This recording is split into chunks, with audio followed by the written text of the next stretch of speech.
Valdimar, þau voru grátlega nálægt í að ná jöfnunarmarki hérna í dag. Hvernig metur þetta?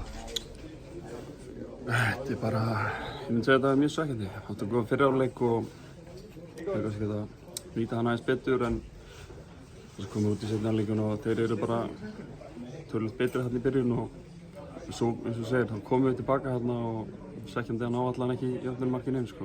Þið voru heilt yfir góður í leiknum fyrir utan þennan slæmakafla, hvað fannst þér vantað þar? Við bara duttum aðeins niður og þú veist, þetta er bara það góð lið að þér er bara ressa, sko.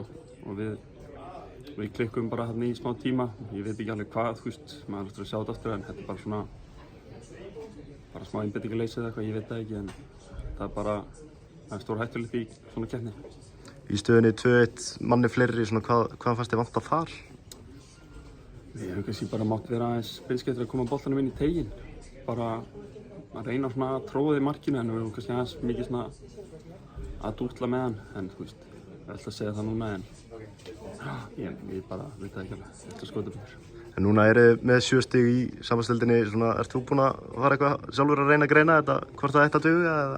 Nei, ég held að það þýði ekkert, sko. Við eigum einn leik eftir og vonandi bara náum við í góð úrslit þar og svo sjáum við bara hvað gerist. Þið mæti Lask sem eru einhvers með 2 stig og þurfa úrslit núna gegn Fiorentina á útivelli í kvöld. Hvernig býstu við þeim? Þið getur verið dottnir úr leik. Alveg skil, það bara veit ég ekki, þú veist. Maður náttúrulega var bara fókust á þennan leik og svo núna tökum við bara, byrja aftur að spara þeim leik og þá kannski veit maður við hverjum maður að búast við. Takk hérlega. Takk fyrir þess.